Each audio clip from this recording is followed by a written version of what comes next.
Sabe quando você sente um cansaço tão enorme que tudo que você quer é desaparecer? É entrar dentro de uma caverna e sumir? Você sabe o que Deus faz, você sabe o quanto Deus é poderoso, você crê nas promessas dele, mas tem dias que as lutas são tantas, que o medo tá tão grande, que você só tem vontade de pedir para Deus te levar e você desaparecer? Em algum momento da sua vida você passou por isso? Você passou, eu passei, todos nós passamos. E aí existe, acho que, uma falsa sensação de que o cristão, ele não pode estar cansado, ele não pode estar desanimado, ele não pode estar pedindo para morrer, porque ora as bolas, conhece a Cristo, o poder de Cristo, mas não, nós somos, antes de tudo, seres humanos. E como seres humanos, nós temos medos, e muitos medos que são irracionais. Nós somos seres humanos que tem dias que a luta é tamanha, que parece que é tanta desgraça que se acumula, que você só quer morrer. Você pensa, não tem sentido eu estar aqui. Tá muito difícil para mim. E essa passagem que está no livro de 1 Reis, no capítulo 19, é a personificação de como até quem viveu grandes milagres com Deus vai se sentir cansado, ou vai ter medo, ou como neste caso, vai pedir para morrer de tanto medo, de tanta preocupação e de tanta angústia. Veja, Elias era um profeta que estava vivendo numa época do paganismo.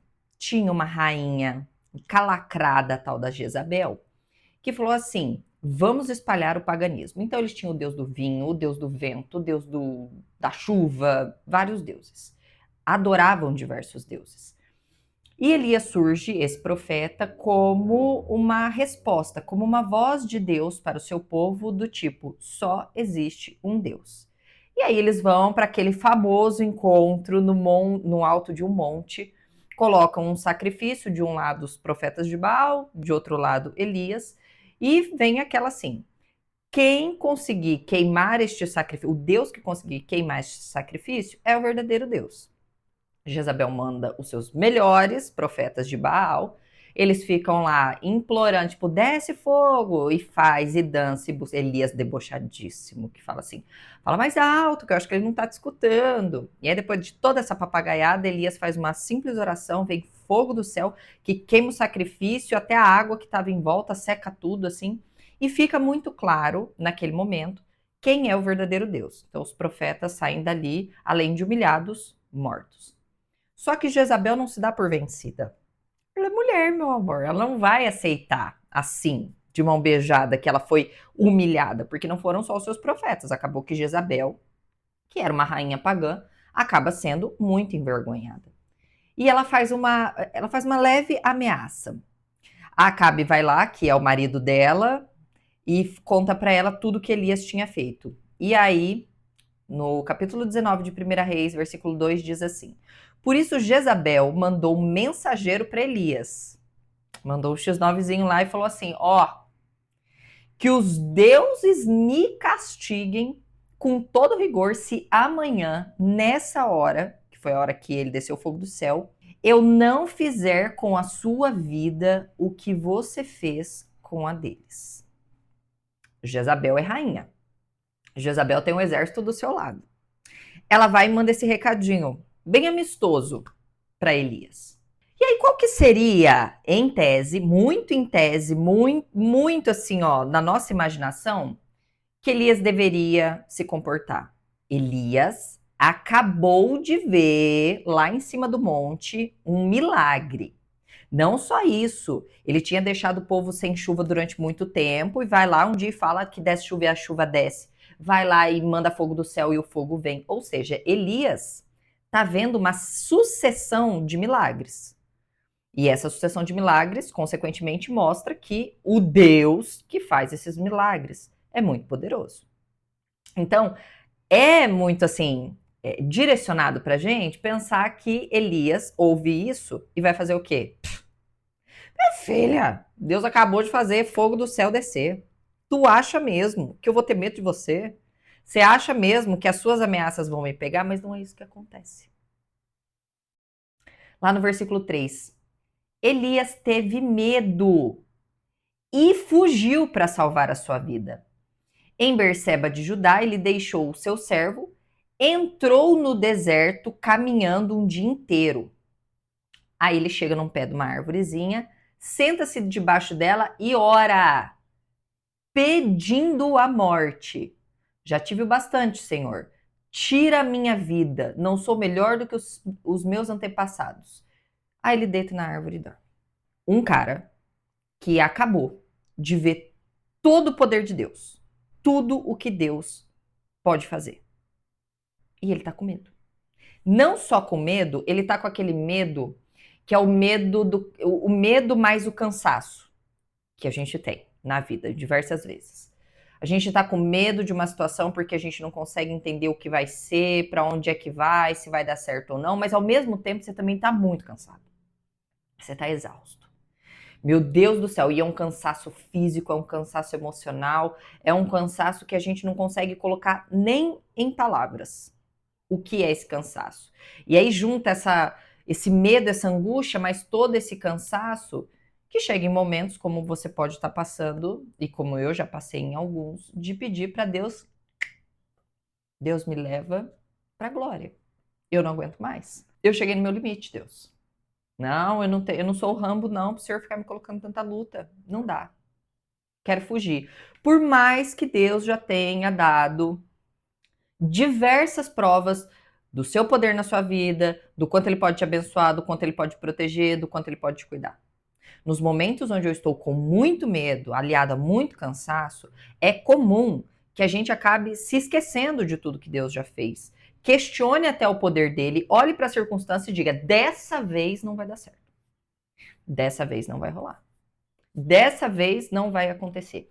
E aí o que me pega aqui é que, ainda bem que Deus não é a gente, né? Porque se Deus fosse humano, se ele fosse Andréia, eu ia dizer assim: olha, Elias, que vergonha de você.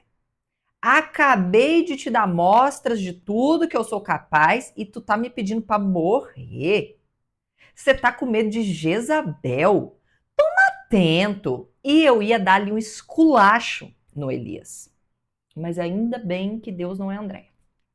Aliás, que ele é bem diferente. Porque ele diz assim, ele vai lá, joga tudo isso pra fora, fala: Deus, pode me levar, não aguento mais, eu quero a morte, eu já tive o bastante, aí ele deita e dorme, porque ele, lembre-se, ele tá muito cansado. O cara vem operando milagres e sendo perseguido, ele tá exausto. De repente, um anjo toca nele e diz: se levante e coma. Porque a gente não pode desprezar o poder de uma boa sonequinha e uma boa comidinha, né? Porque olha como Deus é um pai tão zeloso. Sabe que o filho está cansado, sabe que ele está exausto, sabe que ele precisa dormir, precisa também se alimentar. E aí Elias olha ao redor e ali, junto à sua cabeça, havia um pão assado sobre brasas quentes e um jarro de água. Ele come, bebe e dorme de novo. O anjo do Senhor volta, toca nele e diz: levanta-se e come, porque a sua próxima viagem vai ser muito louca. Então ele se levantou, comeu e bebeu, fortalecido com aquela comida, e viajou 40 dias e 40 noites até chegar a Horebe, o monte de Deus. E ali ele entra numa caverna e passa a noite. E aí o Senhor aparece para Elias, eles têm uma conversa muito bonita e tal. Sugiro muito. Primeira Reis, eu vou sugerir para vocês lerem. Primeira Reis inteiro, mas 18 e 19. É muito lindo esses dois capítulos de Primeira Reis. O que me pega aqui é justamente o quanto Deus sabe da nossa humanidade. Ele sabe do nosso cansaço, mas ainda ele sabe dos nossos medos. Em nenhum momento Deus julga Elias. Pelo contrário, ele vai lá e fala assim: olha, desde que o mundo é mundo, tem um negócio que é restaurador. Tira uma sonequinha e come uma comidinha conforto, um pãozinho sobre brasas, quentinho, só faltou uma manteiguinha. Deus sabe disso. Porque ele sabe que muitas vezes a gente vai querer desistir, a gente vai querer jogar tudo pro alto, principalmente quando a gente tá nessas duas situações, de ou muito medo, ou muito cansaço, ou as duas coisas juntas. E aí a nossa tendência quando a gente tá cansado é querer desistir, quando na verdade a gente tinha que descansar.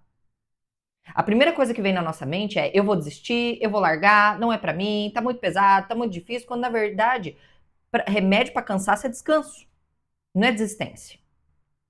Remédio para medo é enfrentamento.